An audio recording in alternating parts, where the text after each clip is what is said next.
Primeiro livro do profeta Samuel, capítulo 17, a partir do verso 1. Vamos falar com Deus uma vez mais. Senhor Deus, Pai querido, Pai amado, fala ao nosso coração, Senhor. Fala ao nosso coração. Instrui-nos, limpa-nos pela Tua palavra, dá-nos forças pela Tua palavra, abre os nossos olhos pelo poder da Tua palavra, para que nós possamos viver nesse mundo, Senhor, vivendo a Tua palavra, procurando honrar o Teu nome, glorificar o Teu nome, através da nossa jornada neste mundo, através das nossas palavras, do nosso comportamento, das nossas atitudes. Ó Deus, faz isso em nós, para que nós, ó Deus, sejamos aquela igreja que o Senhor projetou na eternidade. Essa é a nossa oração feita no nome de Jesus. Amém. 1 Samuel 17, diz assim a palavra do Senhor: Ajuntaram os filisteus as suas tropas para a guerra e congregaram-se em Socó, que está em Judá, e acamparam-se entre Socó e Azeca, em Efes-Damim. Porém Saul e os homens de Israel se ajuntaram e acamparam no vale de Elá, e ali ordenaram a batalha contra os filisteus. Estavam estes num monte do lado da Lém, e os israelitas no outro monte do lado da Quém, e entre eles o vale. Então saiu do arraial dos filisteus um homem guerreiro, cujo nome era Golias de Gate, da altura de 6 côvados e 1 palmo, por volta de 3 metros, 3 metros e meio, viu gente? Trazia na cabeça um capacete de bronze, vestia uma couraça de escamas, cujo peso era de 5.000 ciclos de bronze. Trazia caneleiras de bronze nas pernas e um dardo de bronze entre os ombros. A haste da sua lança era como o eixo do tecelão, e a ponta da sua lança de 600 ciclos de ferro, e diante dele ia o escudeiro. Parou, clamou às tropas de Israel e disse-lhes: Para que saís formando-vos em linha de batalha? Não sou eu filisteu, e vós servos de Saul? Escolhei dentre vós um homem que desça contra mim. Se ele puder pelejar comigo e me ferir, seremos vossos servos. Porém, se eu o vencer e o ferir, então sereis nossos servos e nos servireis. Disse mais o filisteu: Hoje afronto as tropas de Israel. Dai-me um homem para que ambos pelejemos. Ouvindo Saul e todo Israel essas palavras do filisteu, espantaram-se e temeram muito. Davi era filho daquele efrateu de Belém de Judá, cujo nome era Jessé, que tinha 8 filhos nos dias de Saul. Era já velho, adiantado em anos entre os homens. Apresentaram-se os 3 filhos mais velhos de Jessé a Saul e o seguiram à guerra. Chamavam-se Eliabe, o primogênito, o segundo Abinadab e o terceiro Samá. Davi era o mais moço, só os 3 maiores seguiram Saul. Davi, porém, ia a Saul e voltava para apacentar as ovelhas de seu pai. Chegava-se, pois, o filisteu pela manhã e à tarde e apresentou-se por 40 dias. Disse Jessé a Davi, seu filho: Leva, peço-te para teus irmãos, um éfa deste trigo tostado e estes 10 pães, e corre a levá-los ao acampamento dos teus irmãos. Porém estes 10 queijos, leva-os ao comandante de 1000, e visitará teus irmãos, a ver se vão bem, e trarás uma prova de como passam. Saul e eles, e todos os homens de Israel, estão no vale de Elá, pelejando com os filisteus. Davi, pois, no dia seguinte, se levantou de madrugada, deixou as ovelhas com um guarda, carregou-se e partiu, como Jessé lhe ordenara. E chegou ao acampamento quando já as tropas saíam para formar-se em ordem de batalha e, a gritos, chamavam a peleja. Os israelitas e filisteus se puseram em ordem, fileira contra fileira. Davi, deixando o que trouxera aos cuidados do guarda da bagagem, correu à batalha e, chegando, perguntou aos seus irmãos se estavam bem.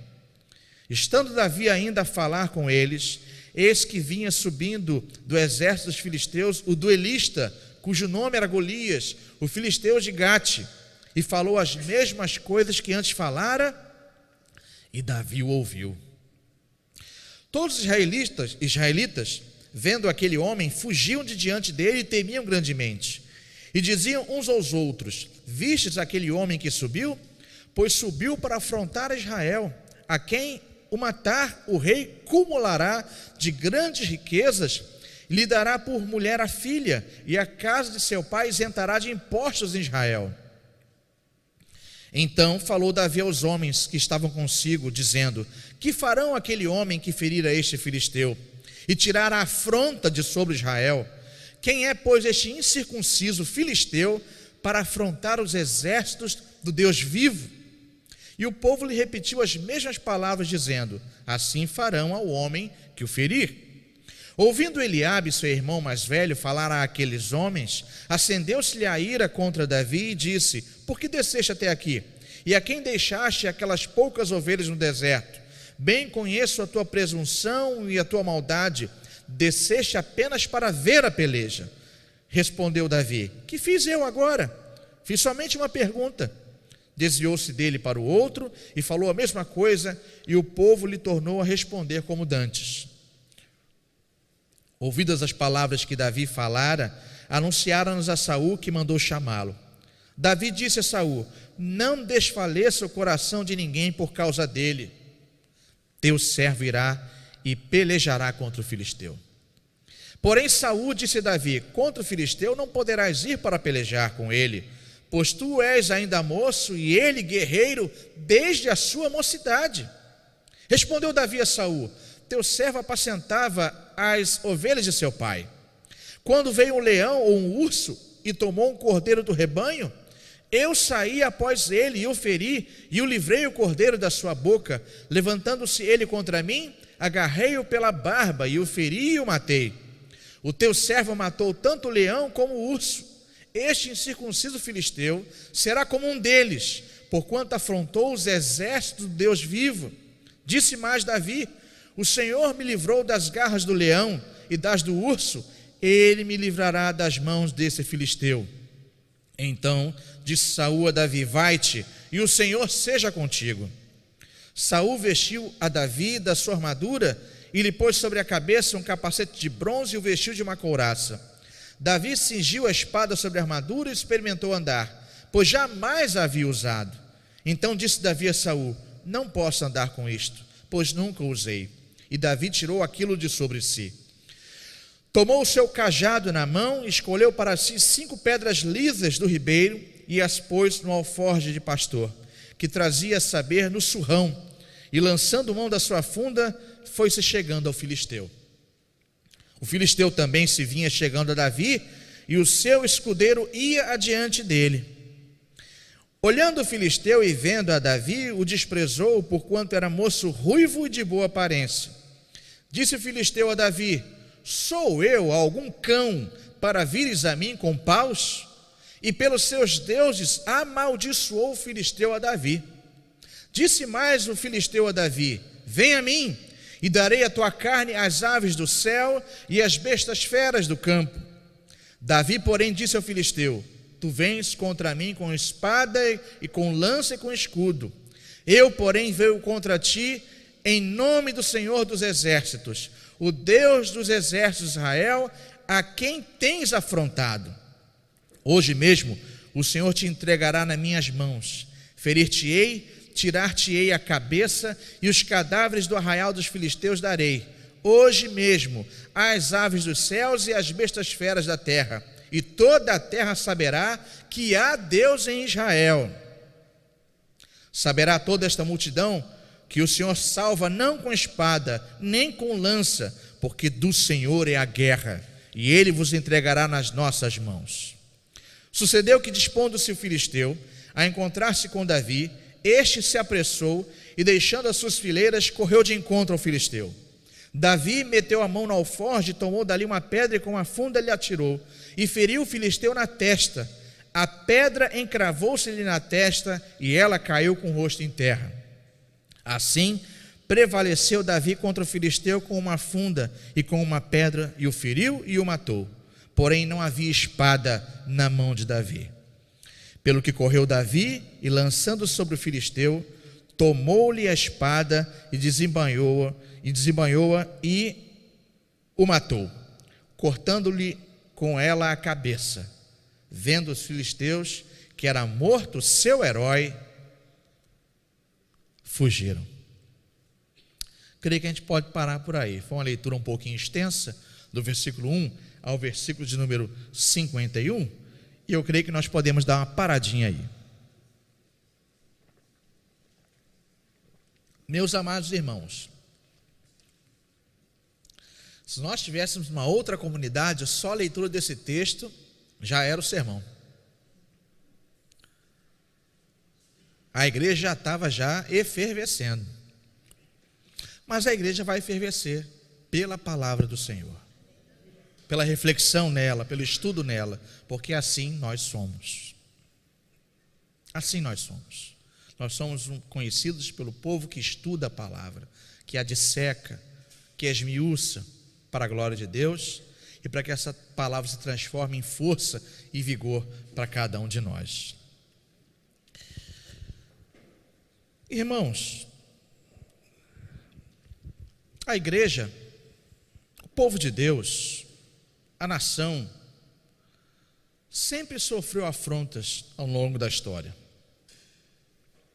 O povo de Deus sempre sofreu afronta por causa da sua fé, por causa da sua crença no único Deus, no Deus vivo. Nós poderíamos citar aqui diversas histórias em que o povo, a nação, ou mais particularmente falando de nós, a igreja tem sido afrontada. E se a igreja é afrontada, Deus é afrontado. Lembra-se quando ainda Saulo perseguia a igreja, respirando contra ela ameaças? Quando ele cai por terra, ele vai dizer: Saulo, Saulo, a voz dos céus vai dizer: Saulo, Saulo, por que me persegues? Quem persegue a igreja, persegue a Cristo. Quem afronta a igreja e o seu povo, afronta o Deus vivo. E lembrando da frase lapidar de um pastor que a gente carrega no coração, eu e o Everaldo carregamos no coração: quem maltrata a noiva há de enfrentar a ira do cordeiro. Palavra lapidada do reverendo Guilhermino Cunha, nosso pastor. E ao longo dos séculos, a igreja soube lidar com a afronta. A igreja, por determinado tempo, se perdeu, é verdade. Cometeu erros crassos. Um deles a gente pode citar as cruzadas. Mas no meio daquele remanescente fiel, sempre existiram aqueles que procuraram sim defender a fé. Não defender a Deus, Deus não precisa de defesa, mas zelar pelas coisas de Deus, zelar pela fé que uma vez foi entregue ao povo de Deus, aos santos.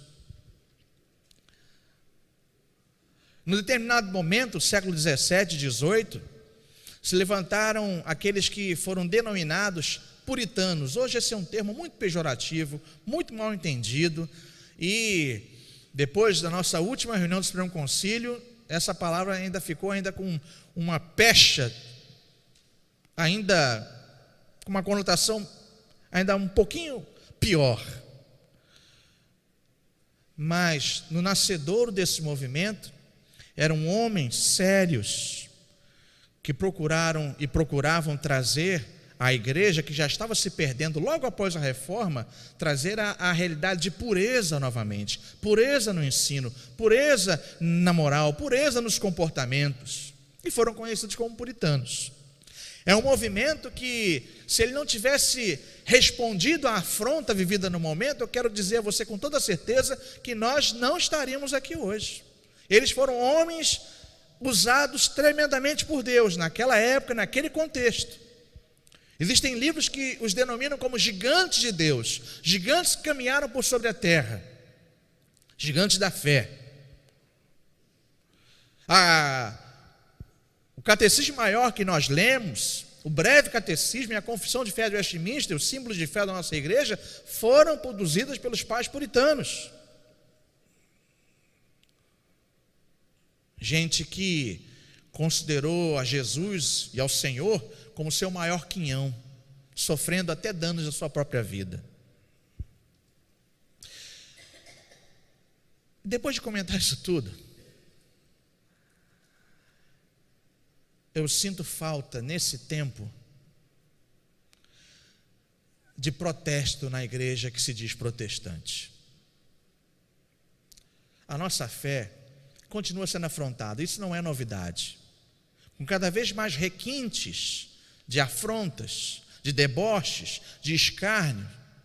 Mas o que me assusta não é o escárnio permanecer, não é a afronta permanecer. O que me assusta é não mais a resposta às afrontas que são dadas. E resposta à afronta dada, não estou querendo aqui que nós trilhemos ou pensemos em violência, em revanche, mas eu penso em palavra, em posicionamento diante das afrontas. No dia de ontem foi um sábado, aquela malfadada exposição que foi retirada do Santander lá nas terras do sul, chegou até aqui no Rio de Janeiro e foi acolhida lá no Parque Lage. Sabem qual é a mostra que eu estou falando? A Queer Museum, acho que é isto, não é? Existiam pessoas lá que estavam na live, assim ao vivo, manifestando a sua indignação quanto àquela mostra está sendo realizada ali. Eu creio que a maioria do que ali se encontravam talvez fossem oportunistas de ocasião.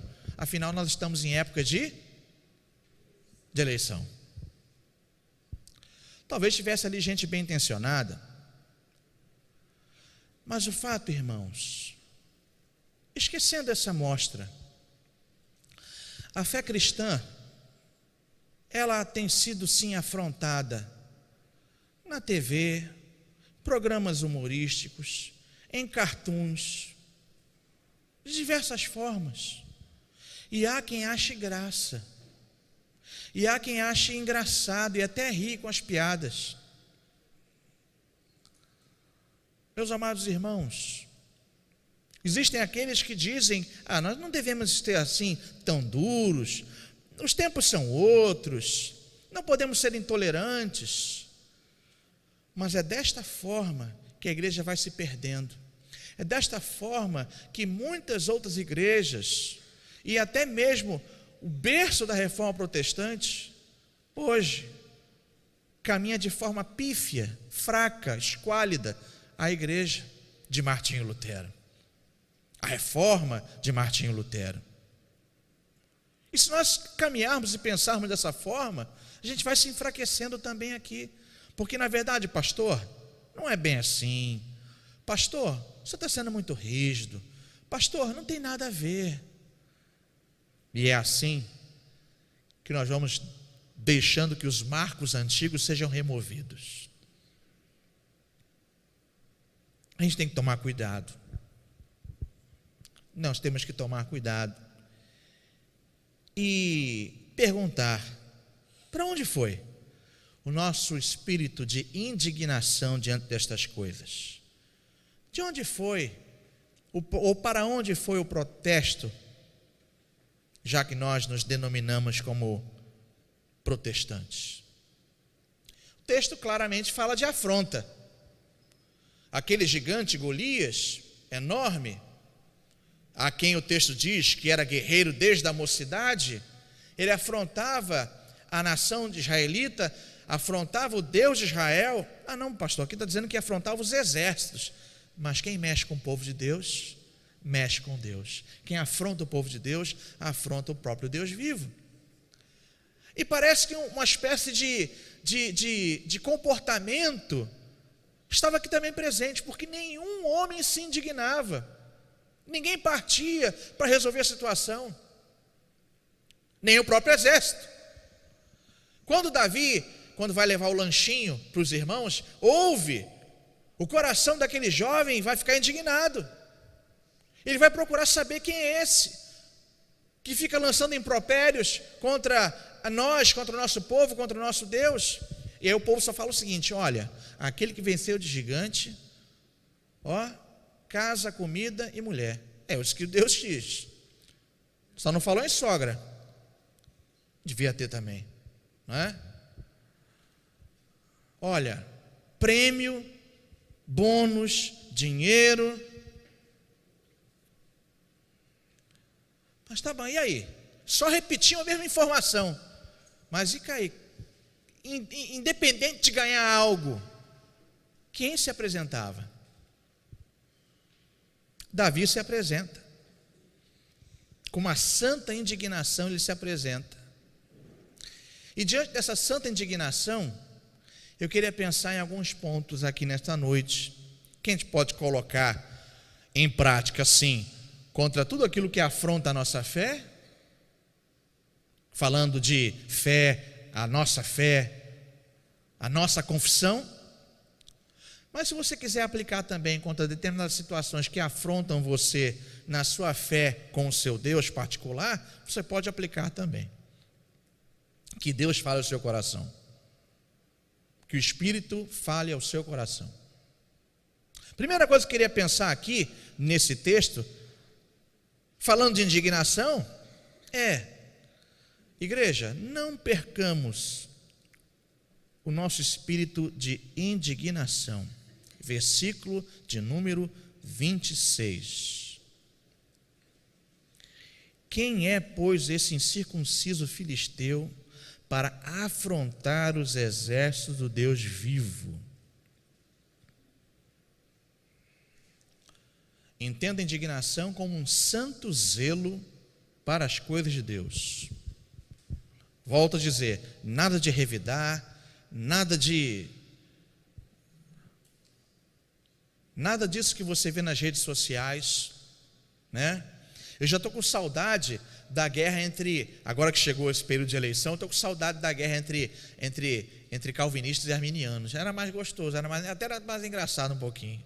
Ficou com saudade. Sobre questões, briguinhas por questões doutrinárias. Agora não.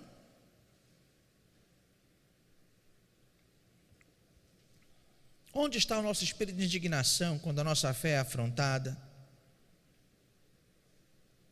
Onde está o nosso espírito de indignação quando Deus, a quem nós dizemos amar e servir, é afrontado?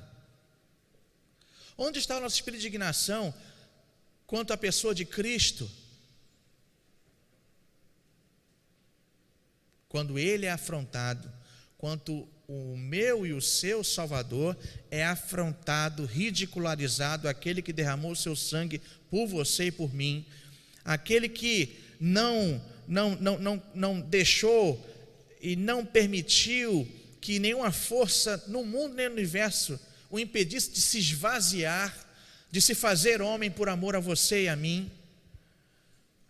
onde aquele que nos amou, apesar de nós não o considerarmos, aquele que nos amou quando nós éramos aborrecidos de Deus, aquele que enfrentou o diabo no deserto, foi tentado, aquele que foi tentado no Getsêmani e suplicou naquele momento que, se possível, o próprio Pai passasse aquele cálice e não o desse, mas ele disse: contudo seja feita a tua vontade.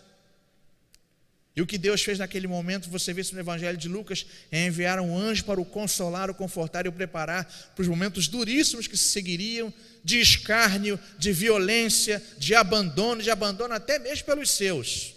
Mas Deus não nos abandonou. Deus abandona, entre aspas, seu Filho na cruz, mas não nos abandona. Cristo na cruz ouve as blasfêmias à sua volta, dizendo: se és filho de Deus, salva-te a ti mesmo, desce daí. E vocês acham que Jesus não poderia fazer aquilo? De uma hora para outra, de um momento para o outro? Mas ele prefere dizer: Pai, perdoa-lhe porque não sabe o que fazem. É a esse Cristo, e é este Cristo que tem sido afrontado por muitos, e às vezes nós achamos graça. Onde está o nosso espírito de indignação? para com aquele que não poupou o próprio Filho por amor a nós. É bem verdade que muitos afrontam e nos afrontam por péssimos testemunhos de muitos líderes ditos cristãos. É verdade que muitas vezes a nossa fé é achincalhada pelo mau comportamento e mau testemunho de muitos, até mesmo dos nossos. Mas isso não invalida a nossa posição daquele que foi nascido de novo, daquele que foi lavado e remido no sangue do Cordeiro, daquele que foi justificado como ato e perdoado dos seus delitos e que tem experimentado gradativamente uma santificação, obra do Espírito Santo que vem habitar em você. Cadê o nosso zelo para com este que venceu o inferno em nosso lugar?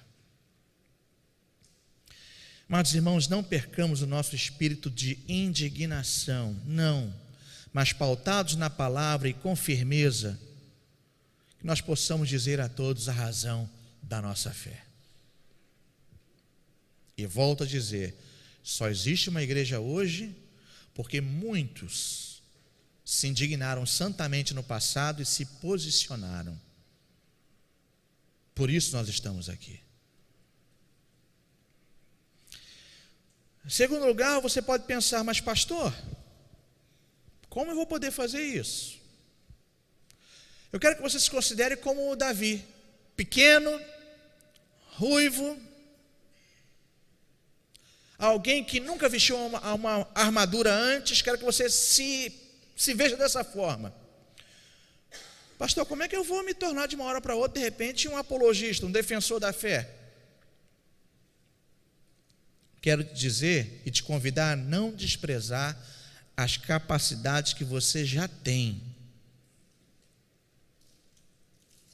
Até porque as suas capacidades estão nas mãos do Deus vivo. Não despreze as suas capacidades, porque elas estão nas mãos do Deus vivo. Davi foi questionado quanto à sua capacidade de lutar contra aquele gigante que afrontava Israel. Olha, ele, vou repetir, é guerreiro desde a mocidade. Ele foi treinado para lutar desde a mocidade. E aí, para os poucos nerds que existem aqui à noite, eu me lembro dessa... Quem riu aí? Amém. É para rir mesmo. Eu me lembro desse novo Superman agora, que é o Henry Cavill, não é isso? Perdoem aqui a pronúncia, não é? Meu inglês é between, viu? Tem uma hora, já para mais da metade do filme, que ele está lutando contra o General Zod. Todo mundo aqui sabe quem é o General Zod? Amém ou não amém, irmãos? Amém. Opa, peraí, não vou contar o filme, não. Mas tem um trecho que a gente pode contar. Que ele vai lutar com ele, e o Zod havia chegado à Terra há pouco tempo. O Zod também é kryptoniano, como o Super-Homem também é kryptoniano, tá bom? Tem os mesmos poderes, só que o Super-Homem chegou há mais tempo na Terra, aprendeu a dominar os poderes, e o Zod chegou há pouco tempo, então ele estava ainda... Mas tem um momento no filme que ele se ajeita lá de uma forma que ele pronto. Ele vai falar para o Kal-El: eu fui gerado e treinado desde o nascimento para a guerra. E você treinou onde? Numa fazenda no Kansas? É isso mesmo? Obrigado. Tem aqui o meu assessor. Foi mais ou menos isso. Olha, o Golias, ele foi preparado desde a mocidade. E você? Está lá na fazenda do seu pai cuidando de ovelha? É mais ou menos isso. Foi mais ou menos isso aí. E aí ele vai responder: olha, é verdade, mas eu quero dizer umas coisas. Veio um leão, um urso, arrebatou um cordeiro do rebanho, e eu fui lá e lutei com eles. E eu os venci. O teu servo matou tanto o leão quanto o urso, versículo 34, 35 e 36. E ele vai dizer que a vitória não foi porque ele também era bom. Versículo 37, o Senhor me livrou das garras do leão e das do urso. Ele me livrará das mãos desse filisteu. São as suas capacidades, coragem, ousadia, mas nas mãos de quem? Do Deus vivo. Irmão, você tem dons naturais, você tem capacidades. Deposite tudo nas mãos dele, porque já está mesmo. Mas conscientemente,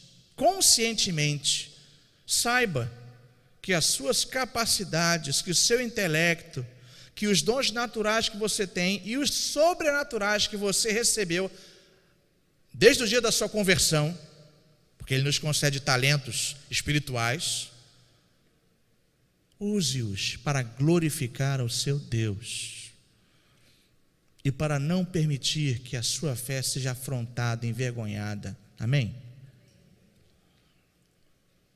Use-as sabendo que é o Senhor que livra, que é dele que vem tudo.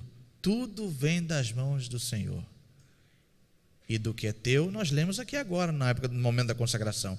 E do que é teu, tu damos.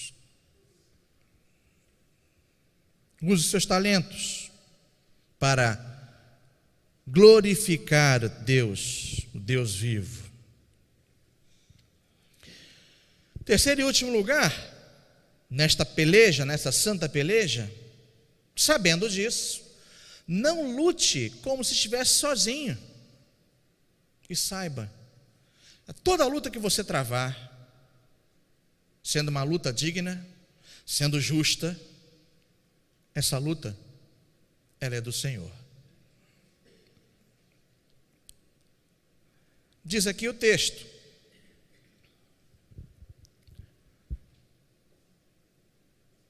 a partir do versículo 45. Davi, porém, disse ao filisteu: tu vens contra mim com espada e com lança e com escudo. Eu, porém, vou contra ti em nome do Senhor dos exércitos, o Deus dos exércitos de Israel, a quem tens afrontado. A luta, a sua luta, é a luta do Deus vivo. Parta em direção àquilo que tem feito mal a você, ou mal à nossa fé, e parta na certeza de que você parte em nome do Senhor, que você parte sabendo que a luta é dele. Então, sabe de uma coisa? Parta com segurança, sabendo que esta luta é dele, você não está sozinho. E aí você pode puxar agora para a sua luta pessoal. Faça isso, não vamos torcer o texto aqui não. Tem alguma luta pessoal aí? Ela é do Senhor. Você não está lutando sozinho. Ela é do Senhor. Mas parte para a peleja, se anima. Fique firme no Senhor, mas parta para a peleja, em nome de Jesus. Parta para a peleja. Rememorando, não percamos o nosso espírito de indignação, não desprezemos as nossas capacidades, porque elas são dons de Deus, estão nas suas mãos, e não lute como se estivesse sozinho, porque a luta é do Senhor. A luta da nossa fé é do Senhor. Que nós, movidos pela palavra de Deus, animados pela palavra de Deus, reverendo J.R. disse hoje pela manhã, do nosso compromisso para com as coisas de Deus, para com a casa de Deus, quanto tempo lemos a palavra, quanto tempo permanecemos em oração, quanto tempo nós temos nos dedicado ao conhecimento da palavra e a nos encher dela. Isso vai definir você na sua luta aí fora. Isso vai definir você. Que Deus muito o abençoe. Que Deus o guarde a nossa igreja e que sempre nos posicionemos falando a verdade em amor, dizendo a maior verdade em amor.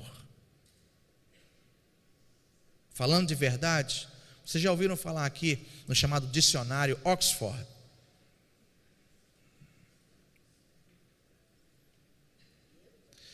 O dicionário Oxford, na verdade, a Universidade de Oxford, ela anualmente procura uma palavra que é a palavra do ano.